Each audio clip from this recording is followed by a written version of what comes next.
Bienvenue dans cette vidéo, je vais te montrer comment créer ton identité visuelle de A à Z juste avec la version gratuite de Canva. La première étape dans la création d'une identité visuelle, c'est de commencer par le logo. Sur Canva, tu as l'option IA Canva. Cette option, elle te permet justement de créer des images par IA, de créer des documents, des séquences vidéo, etc. et aussi et surtout un logo. Pour ce faire, c'est assez simple.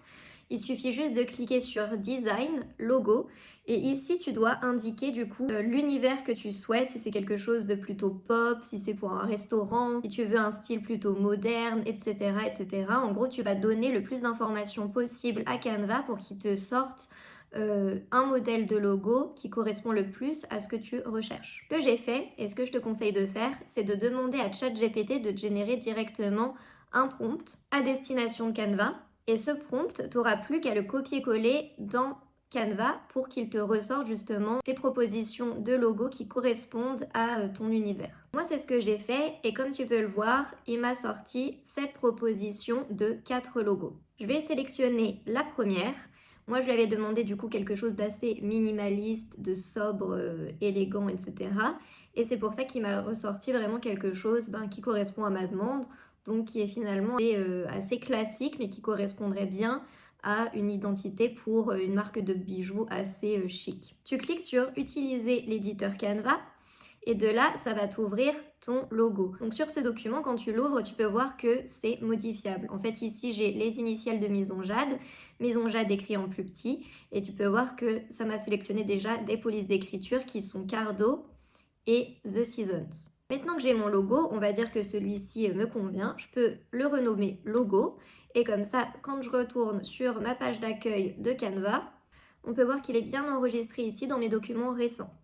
Maintenant que j'ai mon logo, on va passer à l'étape 2 qui est la création de ton univers visuel, ta recherche d'inspiration pour justement créer ton identité visuelle. Alors comment est-ce qu'on fait ça? Donc tout simplement, sur Canva, il faut savoir que c'est aussi une base de données énorme en termes de visuels, de modèles qui te sont proposés.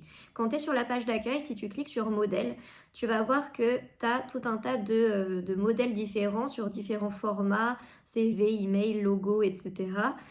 Et tout ça, tu peux les utiliser soit pour les prendre tels quels, soit pour t'en inspirer. Ici, quand tu vas dans la barre de recherche et que tu tapes des mots-clés, tu vas avoir des modèles qui vont ressortir en fonction du mot-clé que tu as écrit. Par exemple, ici, je veux créer justement mon identité visuelle, ma charte graphique. Ce que je peux taper comme mot-clé, il va y en avoir 3 principaux, c'est moodboard, charte graphique et brand board. Ces mots-clés-là, ils permettent de faire ressortir du coup des visuels qui condensent l'identité visuelle de marque. C'est-à-dire que ce sont des formats assez courts sur lesquels tu vas retrouver des polices d'écriture, des couleurs, des illustrations, des photos, etc. Tout ce qui va vraiment créer l'identité visuelle d'une marque. Ici, quand tu cliques sur catégorie, tu peux du coup trouver le format, donc tu as affiche, fond d'écran, publication Instagram, et ici ce qui va nous intéresser c'est le style. Moi je suis partie du principe que je voulais donc créer une boutique de bijoux, une marque de bijoux, avec un univers visuel assez minimaliste, élégant, etc., moderne, enfin voilà. Donc ce que je peux faire c'est tout simplement, quand j'ai tapé mon mot-clé Brainboard, je peux sélectionner le style et mettre moderne. Et donc là, il va me sortir plein de brainboards qui correspondent à ce mot-clé-là, à cet univers-là. Et ce qu'on va faire aujourd'hui, c'est qu'on va en sélectionner plusieurs qui nous plaisent, qui correspondent un peu à ce style qu'on veut retranscrire pour avoir justement de l'inspiration. Donc ce que je vais faire, c'est que je vais ouvrir un document Canva. Donc sur Canva, je vais aller sur la page d'accueil et je vais ajouter un tableau blanc. Le tableau blanc, c'est vraiment l'outil sur Canva qui te permet justement, un peu comme un vrai tableau, de mettre toutes tes idées. C'est un peu une base de données, une base d'inspiration. Et c'est ça qu'on va construire aujourd'hui. On va un petit peu regarder les styles de visuels qui nous plaisent pour faire une sélection et les ajouter à notre tableau. Donc par exemple, si celui-ci me plaît parce qu'il est dans un style un peu sobre, j'ai juste à cliquer sur personnaliser ce modèle, ça me l'ouvre dans un autre onglet et là je le sélectionne. Je peux faire commande A, commande C, hop, petit raccourci clavier et là je peux directement, tu vois, l'ajouter à mon tableau blanc. Et je vais trouver d'autres mood boards, je vais en sélectionner 3. Je change le thème, je mets élégant Je vais sélectionner celui-ci.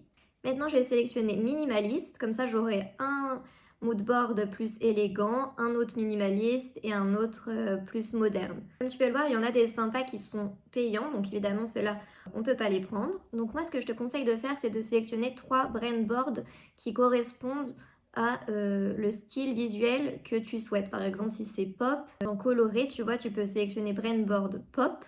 Et là, ça va te ressortir plusieurs styles.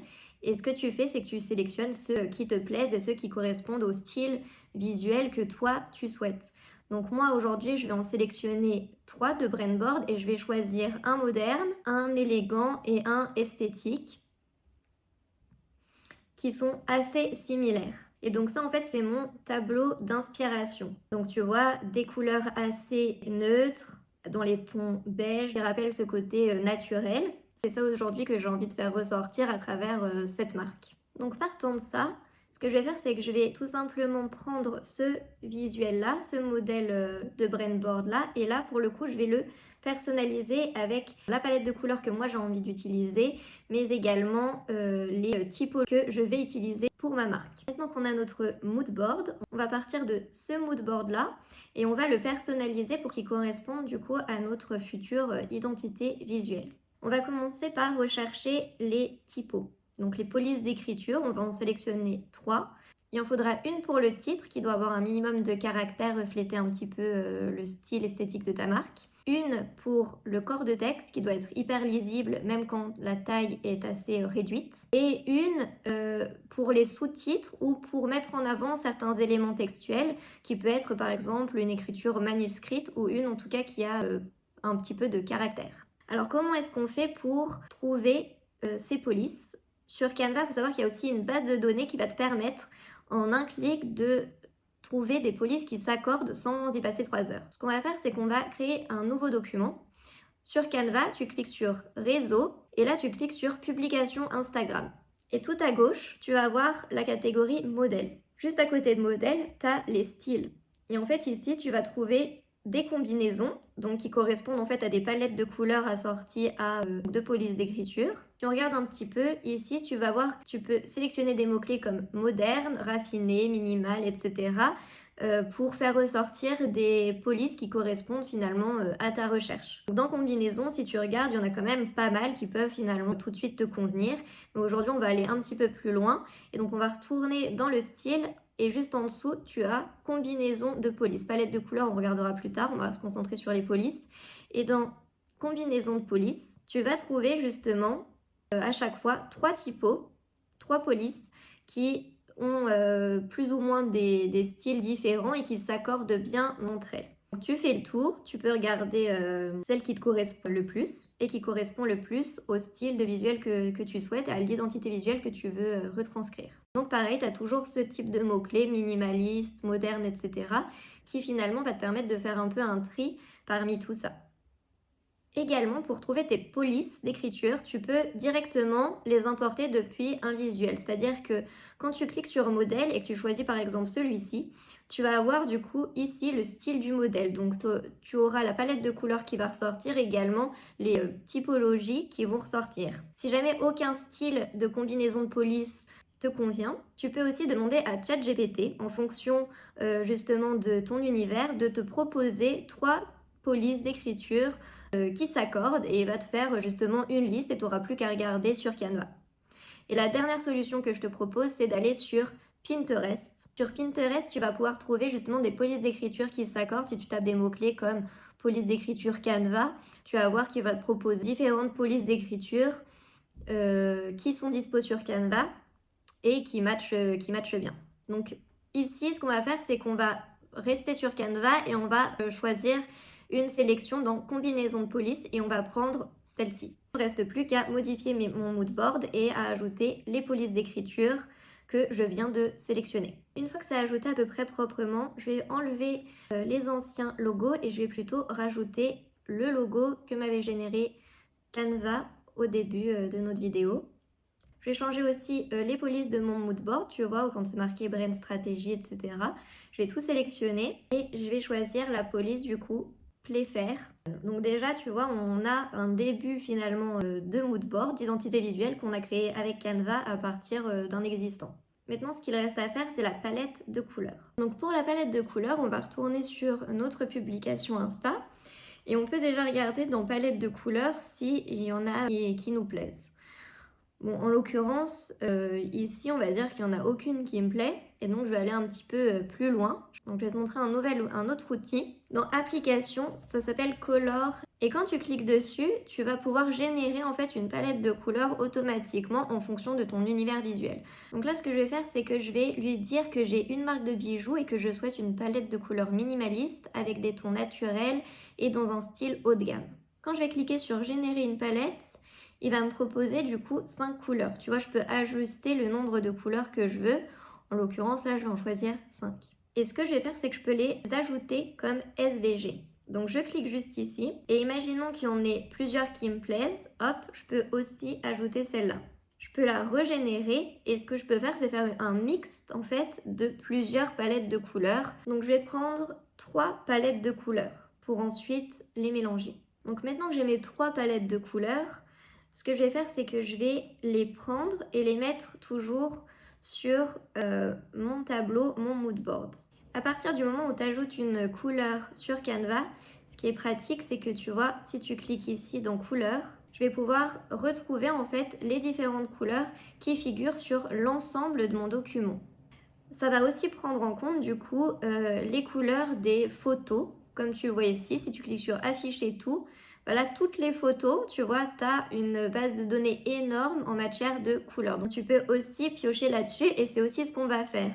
On a généré nos 3 palettes et on a ici plein de couleurs un peu dans les mêmes teintes, dans les mêmes tons. Donc déjà, la première que je vais choisir, c'est une assez claire pour tout ce qui est fond. Par exemple, tu vois les fonds...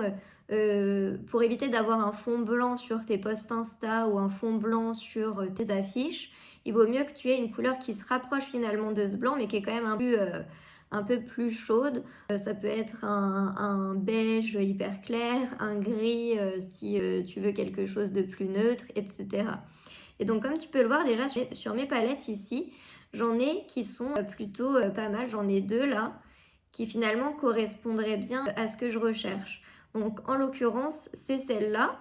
Et comme tu peux le voir, quand tu cliques ici, tu as orange clair et tu as hashtag. Et en fait, ces hashtags-là, c'est le code colorimétrique, donc c'est-à-dire que c'est leur identifiant.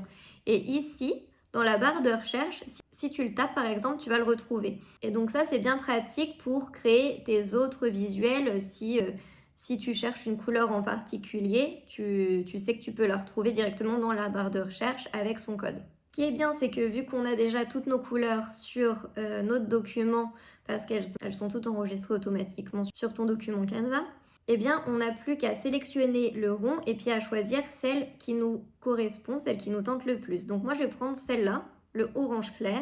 La seconde, on va y aller un peu crescendo et du coup, on va commencer par la couleur la plus claire pour finir par la couleur la plus foncée. Je vais prendre du coup des teintes, tu vois, dans les tons taupe, etc. Plus une marron et une un petit peu vert, comme celles qui ont été proposées. La seconde que je vais sélectionner, c'est celle-ci. Donc il faut quand même qu'il y ait à chaque fois une différence de teinte entre chaque couleur pour qu'elle ressorte et que ce soit pas la même. Donc on continue. Donc pour le 4e, je vais choisir de changer un petit peu des teintes beige et je vais aller regarder parmi les couleurs du document, mais aussi parmi les couleurs de la photo, s'il y a un vert qui me tente plus. Et en l'occurrence, je vais choisir celui-ci, qui est un peu couleur olive. Et je vais choisir un marron comme celui-ci, par exemple. Ce que je vais faire maintenant, c'est que tu vois, en dessous, j'ai donc tous mes codes couleurs. Et donc, je vais les mettre à jour. Donc, pour ce faire, je clique tout simplement sur ma pastille de couleurs. Je vais dans couleurs. Je clique sur la couleur en question. Et là, tu as cet onglet qui va s'afficher et tu n'as plus qu'à copier le code couleur et à le mettre à jour ici. Et faire pareil du coup pour tous les autres. Donc maintenant qu'on a notre palette et nos polices d'écriture, on a déjà une bonne base en ce qui concerne la création de notre identité visuelle. Donc ça rend quand même plutôt pas mal. Ça, on peut le changer. Du coup, on peut mettre par exemple cette couleur-là. Voilà, donc on a quand même un bon début d'identité visuelle avec des couleurs qui matchent bien, des polices d'écriture, etc. Sauf que c'est pas ça qui crée vraiment l'identité visuelle pour le coup d'une marque, ou en tout cas c'est pas que ça. Ce qu'on va faire, c'est qu'on va essayer de trouver des modèles qui correspondent justement à notre univers et à ce qu'on veut. Donc je vais juste te montrer comment les trouver. Alors, quand tu vas sur Canva, sur la page d'accueil, tu as justement l'onglet modèles. Et quand tu cliques dessus, tu as exploré les modèles et tu as tout un tas de formats différents. Et si par exemple tu sélectionnes publication Instagram, et bien là, tu vas avoir plein de modèles qui correspondent du coup à ce format-là et qui sont adaptés à Instagram.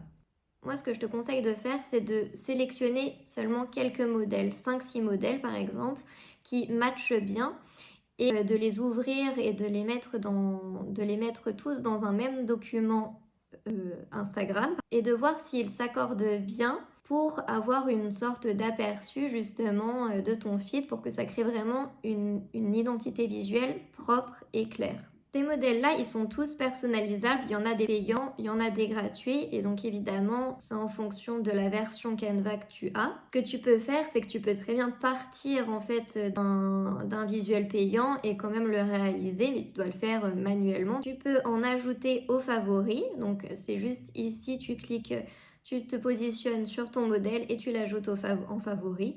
Et dans tes projets, tu vas avoir le dossier ajouté aux favoris et ici, tu vas retrouver les templates, les modèles que tu as ajoutés aux favoris et tu n'auras plus qu'à les ajouter à ton visuel.